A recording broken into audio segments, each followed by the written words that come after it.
சட்டமன்ற தேர்தல் ஏற்பாடுகள் குறித்து தமிழக தலைமை தேர்தல் அதிகாரி அர்ச்சனா பட்நாயக் ஆலோசனையில் ஈடுபட்டுள்ளார். வாக்குச்சாவடி மற்றும் வாக்கு எண்ணிக்கை மையங்களில் மேற்கொள்ளப்பட உள்ள பாதுகாப்பு ஏற்பாடுகள் குறித்து ஆலோசனை நடந்து வருகிறது. சி விஜில் செயலி உதவியுடன் தேர்தல் தொடர்பான புகார்கள் தெரிவித்தால் 100 நிமிடங்களுக்குள் நடவடிக்கை எடுக்கப்படும் என தெரிவிக்கப்பட்டுள்ளது. தேர்தல் தொடர்பான புகார்களை தெரிவிக்க கட்டணமில்லா தொலைபேசி எண் அறிவிக்கப்பட்டுள்ளது. சென்னை அருகே மாதவரத்தில் வாகன சோதனையில் 40 வைரக் கற்களை தேர்தல் பறக்கும் படையினர் பறிமுதல் செய்தனர். ஆவணங்களின்றி கொண்டு செல்லப்பட்ட வைரக் கற்கள் கருவூலத்தில் ஒப்படைக்கப்பட்டன. அஸ்ஸாம், கேரளா மற்றும் புதுச்சேரி மாநிலங்களின் சட்டப்பேரவை தேர்தலுக்கான ஆயத்த பணிகள் விறுவிறுப்படைந்துள்ளன. மின்னணு வாக்குப்பதிவு இயந்திரங்கள் மற்றும் விவிபேட் இயந்திரங்களின் முதல் கட்ட ரேண்டம் முறை ஒதுக்கீடு நிறைவு பெற்றுள்ளது. அதிமுக கூட்டணியில் பாஜகவுக்கு 30 தொகுதிகள் ஒதுக்க வாய்ப்பு உள்ளதாக தகவல் வெளியாகியுள்ளது. ஆனால் 40 தொகுதிகளை ஒதுக்க கோரிக்கை விடுக்கும் பாஜக சில கட்சிகளுக்கு தொகுதிகளை தாங்களே உள்ஒதுக்கீடு செய்ய திட்டமிட்டுள்ளதாக கூறப்படுகிறது. டெல்லியில் மத்திய உள்துறை அமைச்சர் அமித்ஷாவை அமமுக பொதுச் செயலாளர் டிடிவி தினகரன் சந்தித்தார். சந்திப்புக்கு பின் செய்தியாளர்களை சந்தித்த அவர், என்டிஏ கூட்டணி தொகுதி பங்கீட்டை சென்னையில் பேச முடியாது என்றும், ஒவ்வொரு முறையும் அமித்ஷாவால் தமிழகம் வர முடியுமா என்றும் கேள்வி எழுப்பினார். சட்டமன்ற தேர்தல் தொகுதி விருப்ப பட்டியலை இன்று திமுகவிடம் வழங்குவோம் என தமிழக காங்கிரஸ் மேலிட பொறுப்பாளர் கிரிஷ் சோடங்கர் கூறியுள்ளார். தேர்தலில் காங்கிரஸ் கட்சியில் புதிய முகங்களுக்கு அதிக வாய்ப்பு வழங்கப்படும் என்றும் தெரிவித்துள்ளார். திமுக கூட்டணியில் விசிகவிற்கு 10 தொகுதிகளுக்கும் குறைவாகவே கிடைக்கும். போராடி தொகுதிகளை பெற வேண்டிய நிலை உள்ளதாக திருமாவளவன் கூறியுள்ளார். பெரிய அளவில் தொகுதிகளை பெற முடியாததால் வேட்பாளர் தேர்வில் நெருக்கடி ஏற்படுகிறது என்றும் அவர் தெரிவித்துள்ளார். திமுக கூட்டணியில் சென்னை அல்லது புறநகர் பகுதியில் ஒரு தொகுதி கேட்கும் மார்க்சிஸ்ட் கம்யூனிஸ்ட் கட்சி.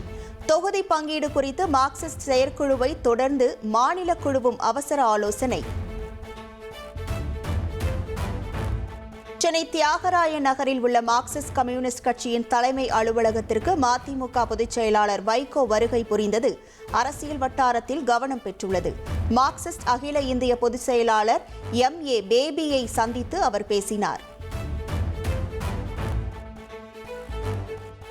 புதுச்சேரி சட்டமன்ற தேர்தலையொட்டி 9 பேர் கொண்ட வேட்பாளர் பட்டியலை பாஜக வெளியிட்டுள்ளது.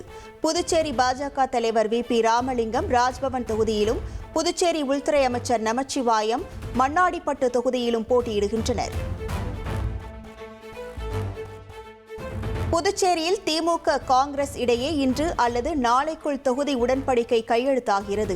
இரு கட்சிகளும் தலா 14 தொகுதிகளில் போட்டியிட ஒப்புதல் தெரிவித்துள்ளதாகவும், ஒரு சில தொகுதிகளுக்காக தாமதமானதாகவும் தகவல் வெளியாகியுள்ளது.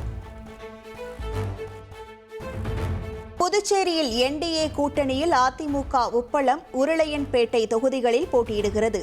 அதிமுக வேட்பாளர் பட்டியல் விரைவில் வெளியாகும் என புதுச்சேரி அதிமுக மாநில செயலாளர் அன்பழகன் அறிவித்துள்ளார். மே 4ஆம் தேதி அரியணை யாருக்கு என்ற தலைப்பில் தந்தி டிவியில் மக்கள் மன்றம் நிகழ்ச்சி நடத்தப்பட்டது. நாளை காலை 11 மணி, இரவு 7:30 மணிக்கு ஒளிபரப்பாக உள்ளது. ஆபரண தங்கம் விலை சவரனுக்கு 2640 ரூபாய் குறைந்துள்ளது. ஒரு சவரன் தங்கம் 1,08,960 ரூபாய்க்கும், 1 கிராம் தங்கம் 13,620 ரூபாய்க்கும் விற்பனையாகிறது. தங்கம் விலையைப் போல் வெள்ளி விலையும் குறைந்துள்ளது. வெள்ளி விலை கிலோவுக்கு 10,000 ரூபாய் குறைந்து 1 கிலோ வெள்ளி 2,50,000 ரூபாய்க்கு விற்பனை செய்யப்படுகிறது. விளாத்திக்குளம் மாணவி கொலை வழக்கில் சம்பவத்தில் ஈடுபட்டவரை கைது புரிந்த போலீசாருக்கு பாராட்டு. 25 காவல்துறை அதிகாரிகளுக்கு நெல்லை சரக காவல் அலுவலகத்தில் நற்பணி சான்றிதழ் வழங்கப்பட்டது. கரூர் மாவட்டம் காளிப்பாளையத்தில் காணாமல் போன 15 வயது சிறுமி கிணற்றில் சடலமாக மீட்கப்பட்ட சம்பவம் அதிர்ச்சியை ஏற்படுத்தியுள்ளது.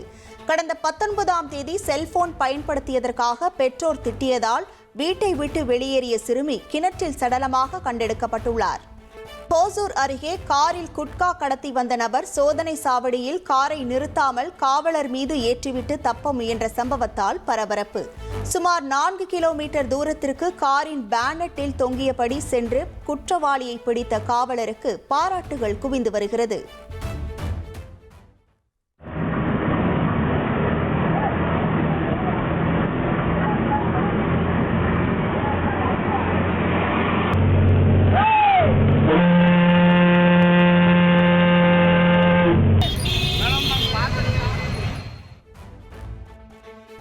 தூத்துக்குடி அனல் மின் நிலையத்தின் 5வது யூனிட்டில் டர்பைன் பழுதடைந்ததால் மின் உற்பத்தி நிறுத்தப்பட்டுள்ளது. 630 மெகாவாட் மின்சார உற்பத்தி பாதிக்கப்பட்டுள்ளது. நாகை மாவட்டம் வேதாரண்யம் அருகே தெருவில் நடந்து சென்ற பெண்களை விரட்டி கடித்த வளர்ப்பு நாயால் பரபரப்பு ஏற்பட்டது. நாயை தடுக்காமல் உரிமையாளர் வேடிக்கை பார்த்ததாக குற்றம் சாட்டப்பட்டுள்ள நிலையில் சிசிடிவி காட்சி வெளியாகி அதிர்ச்சியை ஏற்படுத்தியுள்ளது. திருச்சி மாவட்டம் தொட்டியம் மற்றும் சுற்று வட்டார பகுதிகளில் சூறைக்காற்றுடன் கனமழை கொட்டி தீர்த்தது. சுமார் 1 லட்சம் வாழைகள் முறிந்து சேதமடைந்ததால் விவசாயிகள் வேதனை அடைந்துள்ளனர்.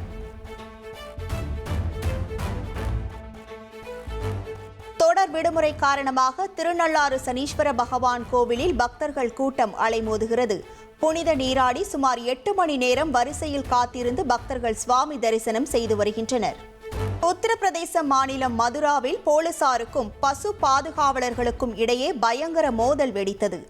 பசு பாதுகாவலர் அமைப்பை சேர்ந்த ஒருவரின் மரணத்திற்கு நீதி கேட்டு நடந்த போராட்டம் கலவரமாக மாறியது. உத்தரகாண்ட் மாநிலம் கோவிந்த்காட் பகுதியில் பயங்கர நிலச்சரிவு ஏற்பட்டது. பெரிய பாறாங்கற்கள் சரிந்து விழுந்ததால் பத்ரிநாத் நெடுஞ்சாலை மூடப்பட்டது. சிஎஸ்கே அணியின் ஜாம்பவான்கள் தற்போதைய சிஎஸ்கே வீரர்களை சந்திக்கும் ரோட் 2026 நிகழ்ச்சி சேப்பாக்கம் மைதானத்தில் நாளை மாலை நடைபெறுகிறது. AR ரஹ்மானின் இசை நிகழ்ச்சிக்கும் ஏற்பாடு செய்யப்பட்டிருப்பதால் ரசிகர்கள் மத்தியில் எதிர்பார்ப்பு ஏற்பட்டுள்ளது. இனி செல்லும் இடமெல்லாம் செய்தி. தந்தி டிவியின் வாட்ஸ்அப் சேனலை ஃபாலோ பண்ணினா செல்லருக்கும் இடமெல்லாம் செய்தி. இதோ QR கோட் இப்பவே ஸ்கேன் பண்ணுங்க, ஃபாலோ பண்ணுங்க.